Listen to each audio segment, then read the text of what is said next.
السلام علیکم، ہم لے کے آئے ہیں بکھر گیا وجود پارٹ 2۔ کچھ دیر بعد وہ ایک بڑے سے گھر کے سامنے کھڑی تھی۔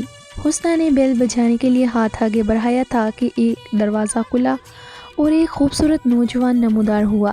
بیٹا کیسے ہو؟ حسنہ کی ماما نے آگے بڑھ کر اسے سلام کیا اور اس کے ماتھے پر بوسہ دیا۔ اس نوجوان نے سفید رنگ کی ٹی شرٹ اور نیچے بلو جینز پہن رکھی تھی۔ آنکھوں میں چمکدار مسکراہٹ تھی۔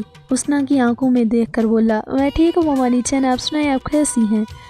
حسنہ نے شرم سے نظریں جھکا لیں۔ ٹھیک ہوں بیٹا، حسنہ کی والدہ نے اتنی سی بات کہی اور گھر کے اندر داخل ہو گئی۔ اس نوجوان نے حسنہ کا سامان پکڑا اور حسنہ کے پیچھے گھر میں داخل ہوا۔ کچھ دیر بعد گھر میں شور برپا ہو گیا۔ ہر کوئی حسنہ اور اس کی والدہ کے آنے پر بہت خوش تھا۔ کیسی ہیں منال آپا؟ حسنہ کی والدہ نے سامنے کھڑی 45 سالہ خاتون سے کہا۔ میں ٹھیک ہوں، آپ سناؤ کیسی ہوں منیبا؟ منال آپا نے مسکراتے ہوئے جواب دیا۔ کچھ ہی لمحے بعد ایک 18 سالہ خوبصورت لڑکی جس کے ہاتھ میں کتاب اور پینسل تھی اور ساتھ میں ایک بچہ جس کی عمر لگ بھگ 15 سال تھی، بھاگتے ہوئے منال آپا کے ساتھ چپک گئے اور بولے، ممانی جان ہم آپ کا کب سے ویٹ کر رہے تھے۔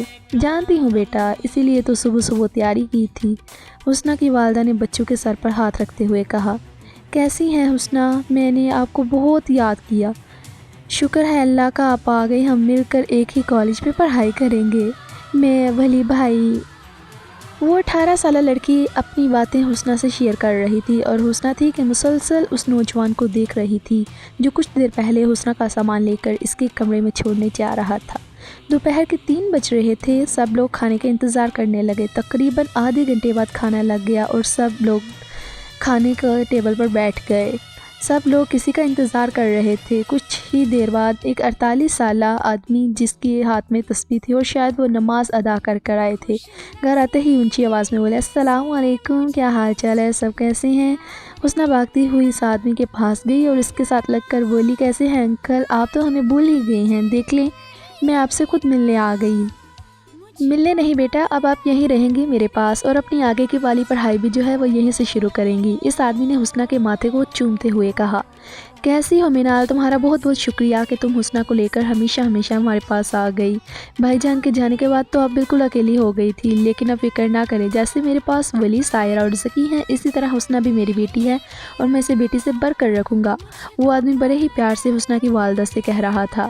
بھائی جان یہ تو آپ کا بھراپن ہے، لیکن خیر میں ہمیشہ آپ کی شکر گزار رہوں گی، مشکل وقت میں آپ نے ہمارا سہارا بنے، اللہ آپ کو زیادہ عطا کرے۔ پھر سب گھر والوں نے کھانا شروع کیا اور کچھ دیر بعد منیبہ آپا، منال اور سفیان بھائی جان باہر لان میں بیٹھ کر گپ شپ کرنے لگے اور تمام بچے حسنہ کے روم میں چلے گئے۔ حسنہ سائرہ اور ذکی کے پاس بیٹھ گئی اور ان سے ان کی پڑھائی کے بارے میں پوچھنے لگی۔ وہ ابھی باتوں میں مصروف ہی تھے کہ اچانک دروازہ کھلا۔ حسنہ نے نظریں اٹھا کر دیکھا تو سامنے ولی ہاتھ باندھے کھڑا تھا اور مسکرا کر حسنہ کی طرف دیکھنے لگا۔ حسنہ نے ایک جھلک ولی کی طرف دیکھا اور پھر نظریں جھکا لیں۔ ولی کو حسنہ کی یہ ادا بہت پسند آئی اور مسکرا کر کمرے میں آ گیا اور حسنہ کے پاس بیٹھ گیا۔ حسنہ کی آنکھوں میں آنکھیں ڈال کر بولا، سائرہ 2 کپ چائے لے آؤ، مجھے چائے کی طلب ہے۔ جانتی ہوں بھائی جان آپ کو چائے کی طلب ہے۔ چپ کرو بے وقوف، فضول باتیں کر رہی ہو، جاؤ جا کر چائے بنا کر لاؤ، ولی نے مسکراہٹ چھپا کر سائرہ کو ڈانٹتے ہوئے کہا۔ سائرہ وہاں سے ایسے غائب ہوئی جیسے گدھے کے سر سے سینگ۔ اور تم جاؤ، پاپا بلا رہے ہیں، ذکی کی طرف دیکھ کر ولی نے کہا۔ مجھے؟ میں تو ابھی پاپا سے مل کر آیا ہوں، اور ذکی نے مسکراتے ہوئے کہا۔ ہاں لیکن تمہیں بلایا ہے، تم جاؤ، ولی نے تھوڑا سخت لہجے میں کہا۔ ذکی فوراً وہاں سے غائب ہوا۔ اب کمرے میں صرف حسنہ اور ولی موجود تھے۔ پارٹی دیکھنے کے لیے سبسکرائب کیجیے، انتظار کیجیے۔ آئی ہوپ کہ آپ کو ہماری ویڈیو پسند آئی ہوگی۔ شکریہ۔ بیل آئیکن کو کلک کریں۔